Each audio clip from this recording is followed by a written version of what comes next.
बिस्मिल्लाहिर्रहमानिर्रहीम। अभी एक ख़बर जो मुझे मिली है सोशल मीडिया के तवस्सुत से, वो ये है कि बाजौड़ एजेंसी में पाकिस्तान के कोई 11 फ़ौजी अफसर और सिपाही जो हैं वो शहीद कर दिए गए हैं एक रोड साइड बॉम्ब अटैक के अंदर। तो ऐसे ही बैठे बैठे दिमाग के अंदर एक ख़्याल जो है वो स्ट्राइक किया है, सोचा आप लोगों के साथ उसको साझा करूं, उसको शेयर करूं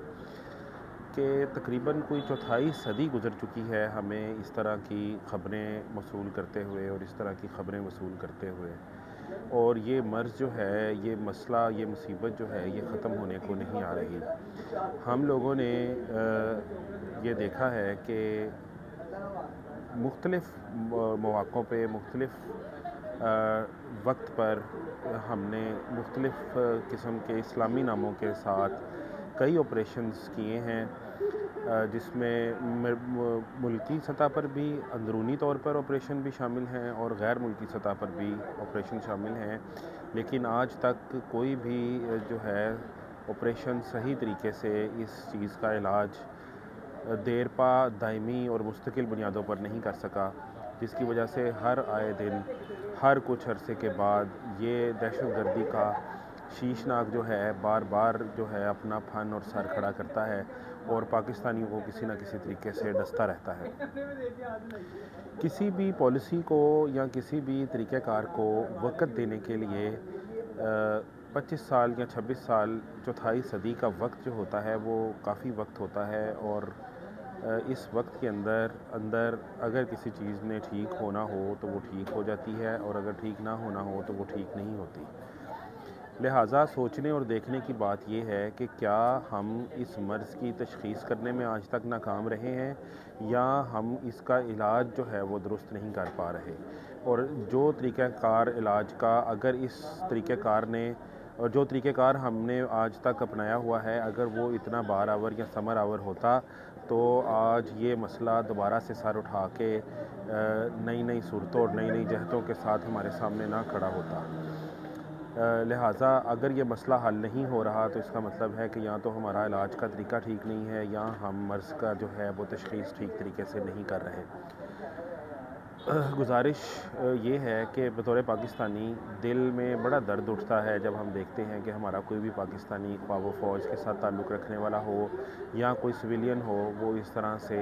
शहीद कर दिया जाए। तो इस चीज़ पे बैठें, सर जोड़ कर बैठें, अपने अंदर के और बाहर के हालात का मेरे ख़्याल से दोबारा जायज़ा लिया जाना चाहिए, वरना ये तो कोई तरीक़ाकार नहीं है कि आधी सदी गुज़र जाए, क्वार्टर सदी गुज़र जाए, या इस तरह तो पूरी सदी भी गुज़र जाएगी। हम मरते रहेंगे, मारते रहेंगे, मरते रहेंगे, मारते रहेंगे, और ख़ित्ते में जो लोग संजीदा थे तरक्की करने के लिए, जो ममालिक सीरियस थे तरक्की करने के लिए, वो देखें आज कहाँ से कहाँ पर जा पहुँचे हैं। शुरुआत करें, कहीं से भी करें, अपने लोगों को गले से लगाएं, अपने लोगों को पाकिस्तान के अंदर एलियनेट ना करें, उनको इज़्ज़त दें, जो वो इज़्ज़त चाहते हैं उनको वो इज़्ज़त दें, जो वो इज़्ज़त चाहते हैं उससे ज़्यादा उनको इज़्ज़त दें। इंशाअल्लाह ताला ये मसला हल हो जाएगा। वरना भारत को डिस्टेबलाइज़ करने के चक्कर में उसने जब हमें डिस्टेबलाइज़ करना शुरू किया, अगर आप कहते हैं कि ये सारा कुछ आप पे भारत की तरफ से हो रहा है तो इसका जवाब किसने देना है? इसको बैनुल-अक़वामी सतह पर या बैनुल-अक़वामी इदारों के प्लेटफॉर्म्स और फोरम्स पर इस मसले को उठाना किसने है? सही तरीके से किसने शोर डालना है कि भारत हमारे मुल्क में क्या कर रहा है? कहीं ऐसा तो नहीं है कि जिस तरह हम आए दिन एक एक करके मुख्तलिफ़ मैदानों में भारत हमें पीछे छोड़ता जा रहा है, इस मैदान में भी भारत हमें पीछे छोड़ चुका है या छोड़ता जा रहा है। वरना देखें जो हाल क्रिकेट का किसी वक्त होता था कि हम भारत को अपने से जीतने नहीं देते थे, लेकिन आज ये हालात हो चुके हैं कि हमें उससे जूते खाते हुए वार नहीं आता। कहीं ऐसा तो नहीं कि भारत जो है वो इस फील्ड के अंदर भी क्रिकेट की तरह जो है हमें मात देते जा रहा है और पछाड़ते जा रहा है, और हम लामहला उठते हैं और जिन गोलियों और बंदूकों का मुंह भारत की तरफ होना चाहिए वो अपने अंदरूनी मामलात और दूसरे फ्रंट्स के ऊपर हम उन ان بندوقوں کی نالیوں کا رخ کر دیتے ہیں، اور وہ لوگ ان رسپانس یا پہلے سے ہی ہمارے خلاف ہو جاتے ہیں اور ہم ان کے خلاف ہو جاتے ہیں، اور مشترکہ دشمن جو ہمارے اس خطے میں ہیں اور اس خطے کے بیونڈ ہیں وہ اس چیز کا فائدہ اٹھاتے ہیں۔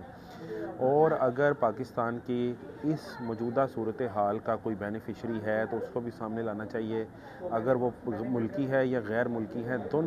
دونوں کے بارے میں کھل کے کم از کم بات ضرور کرنی چاہیے کہ پاکستان کے ان حالات کے اندر کون رکھنا چاہتا ہے،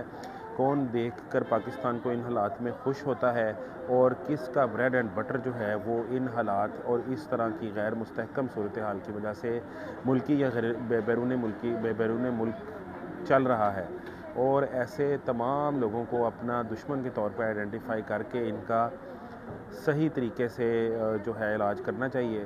ورنہ یقین کریں جتنی ایک پاکستانی کی جان قیمتی ہے اتنی ہی ایک امریکن کی جان قیمتی ہے۔ اگر امریکن کی جان پر شور اور غوغا اور واہ ویلا مچایا جا سکتا ہے تو پاکستانیوں کی جان کے ضیاع پر کب تک پاکستان کی قوم جو ہے وہ اس طرح سے برداشت کرتی رہے گی، اور ہم یہ دکھ اور تکلیف بھرے اپنے پیغامات جو ہیں میڈیا پر، سوشل میڈیا پر، پرنٹ میڈیا پر دیتے رہیں گے، اور حاصل وصول جو ہوگا وہ صفر بھی نہیں رہے گا۔ یہ کچھ دل کی باتیں تھیں جو آپ کے ساتھ شیئر کرنا مناسب سمجھی۔ اللہ تعالیٰ آپ کو اور ہمارا حامی ناصر ہو۔ کہیں پہ کوئی غلطی اور کوتاہی ہو گئی ہو تو اس کی آپ سے پیش کی معذرت چاہتا ہوں۔ بہت بہت شکریہ۔